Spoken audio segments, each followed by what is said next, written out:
tried to pay off your debt before, maybe more than once. You made a budget, you cut things out, you told yourself this time was different. And for a while, it was. You were making progress. You felt something you hadn't felt in a long time. Hope. And then something happened. A car repair, a medical bill, a month where everything just fell apart. And now you're looking at that balance again, and it's basically the same number, maybe higher. And the worst part isn't the debt. The worst part is that quiet voice in the back of your head that says, maybe I'm just bad at this. You're not bad at this. You were just taught the wrong way to do it. Here's what nobody tells you about debt in America. The system isn't broken. It's working exactly as designed. Credit card companies make more money when you almost pay off your balance than when you never try. They need you motivated enough to keep paying, but confused enough to stay stuck. And most of the advice floating around online, it was built for people who already have breathing room. People who have a little cushion, a stable income, no surprises. Not you, not most people.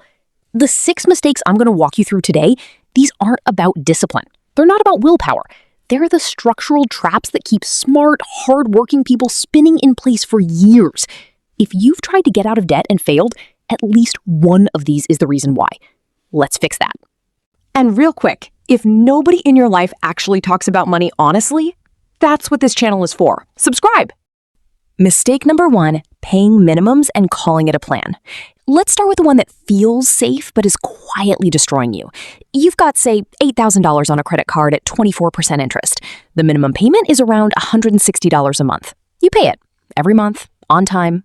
You feel responsible. Here's what's actually happening. At that pace, it'll take you over 30 years to pay off that $8,000. And by the end, you'll have paid almost $23,000 total. $23,000 for $8,000 worth of stuff. That's not debt. That's a subscription fee to stay broke. Minimum payments aren't a strategy. They're a trap disguised as a lifeline.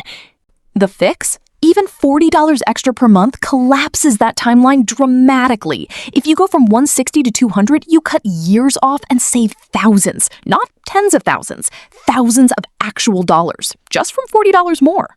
You don't need a windfall. You need to stop letting the minimum feel like enough.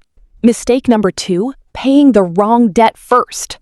You've probably heard of the debt snowball. Pay the smallest balance first, get a quick win, stay motivated. And look, I get it. The psychology behind it is real. Momentum matters. But here's the contrarian truth nobody wants to say out loud.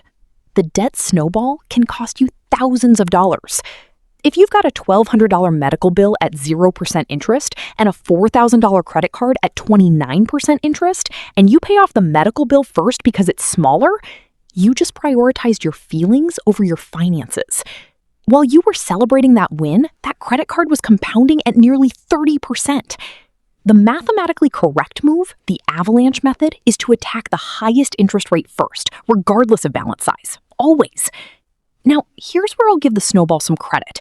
If you are truly on the edge of giving up, a quick win keeps you in the game. And staying in the game beats quitting with the perfect strategy. So know yourself, but also know the cost. Maria had 3 debts: student loan at 5%, credit card at 27%, car loan at 8%. She paid off the car first because it felt manageable. That 27% credit card quietly added $1,900 in interest while she celebrated being car loan free. Attack the highest rate. That's the move. By the way, I built a spreadsheet that does all of this for you automatically. Snowball, Avalanche, or your own custom order. You put in your balances and rates. It shows you the exact payoff sequence, month by month. Links in the description. We'll come back to it. Mistake number 3, budgeting without a buffer. Here's the one that makes people quit. You build this beautiful budget. Every dollar has a job. Groceries, rent, utilities, debt payments. It's tight, but it works on paper. Then your check engine light comes on, and the whole thing collapses. Not because you're bad at budgeting, because you built a budget that had no room for being human. Life doesn't care about your spreadsheet. The mistake isn't that you budgeted. The mistake is that you treated your budget like a perfect system instead of a flexible plan. The fix? Before you throw extra money at debt, build a $500 to $1,000 starter emergency fund first. Just that. Not 3 months of expenses, not yet. just enough to absorb a normal-sized disaster without blowing up your plan. I know it feels wrong to pause debt payoff to save, but here's the reality. If you don't have a buffer, one flat tire sends you back to the credit card, and now you owe more than you started with. James paid $600 extra toward his credit card in January. In February, his water heater died. He put $700 on the card to fix it. Net result, after 2 months of sacrifice, he owed $100 more than when he started. The buffer isn't a detour. It's the foundation that makes everything else stick. Mistake number 4, consolidating debt without fixing the leak. Debt consolidation sounds like a lifeline. One payment, lower interest rate, fresh start. And it can be a legitimate tool. I'm not going to tell you it's always a scam. But here's what almost nobody talks about. Most people who consolidate their debt end up with more debt within 2 years. Not because they're reckless, because they consolidated the symptom and ignored the cause. You take 5 credit cards, roll them into one personal loan, and feel like you've solved it. The cards are zeroed out, you feel free, and then, slowly, the cards start getting used again. Because the thing that created the debt, the gap between income and expenses, the emergency that had no fund, the habit that had no replacement, it's still there. Now you've got the loan and new credit card balances. Consolidation without a changed cash flow plan is like bailing out a boat that still has a hole in it. If you consolidate, you also need to remove easy access to credit cards. Not as punishment, but as protection while you fix the spending pattern that caused the debt. Otherwise, you're just shifting debt around instead of solving it. Mistake number 5, trying to do it alone and in silence. This one is uncomfortable, but it's probably the most important one. Debt has a shame spiral built into it. You don't tell your partner the real number. You don't ask for help because you think you should have figured this out already. You avoid looking at the balance because looking at it makes it more real. And so you try to solve a $20,000 problem with a $20,000 level of secrecy. Here's the thing about shame. It thrives in silence. And financial shame specifically, it keeps you from making the calls that could actually help you. Did you know you can call your credit card company and ask for a lower interest rate? Just ask. Scripts exist for this. Something like, "Hi, I've been a customer for X years, and I've been paying on time. I'm working hard to pay down my balance, and I'd like to request an interest rate reduction." That's it. That one phone call, which takes 4 minutes, has gotten people's rates dropped from 24% to 14%.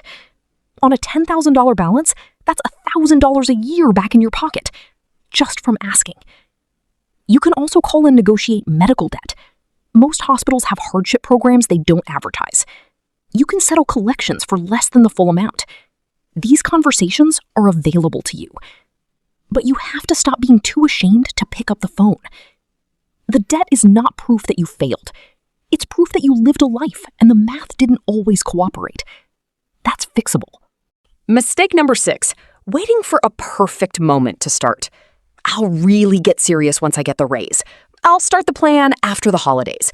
I just need things to calm down first. I've heard this one from people who've been waiting for 8 years. Here's the brutal truth. The perfect moment to start doesn't exist. It never arrives. Because as soon as one thing calms down, another thing starts. That's just life. But there's also something people get wrong in the opposite direction. Starting doesn't mean overhauling everything on day 1. You don't need a perfect budget. You don't need to cancel every subscription. You don't need to figure out the Avalanche versus Snowball method before you do anything. You need one move today. Call one creditor. Look up one balance. Set up one $25 extra payment. That's it. One move. Because here's what's true about momentum. It doesn't require speed. It just requires direction. If you wait until you have it all figured out, you'll wait forever. If you make one move today, just one, you've already broken the spell. The debt doesn't care how ready you are, but it does compound every day you wait. Start imperfect. Start today. Fix it as you go. So here's where you actually are right now. You've probably been carrying this longer than you should have. You've probably tried before and felt like you failed. And somewhere along the way, you started to believe the problem was you. It wasn't. It was paying minimums that never moved the needle, targeting the wrong debt, building a plan with no room to breathe, consolidating without fixing the real gap. suffering in silence when help was available, and waiting for a moment that was never coming. Those aren't character flaws. They're fixable mistakes. And now you know them, which means starting today looks different than it did 20 minutes ago. You don't need to be perfect. You don't need the stars to align. You need one move today, and then one more tomorrow. That's how $40,000 of debt becomes zero. Not in one dramatic moment, in 1,000 small ones.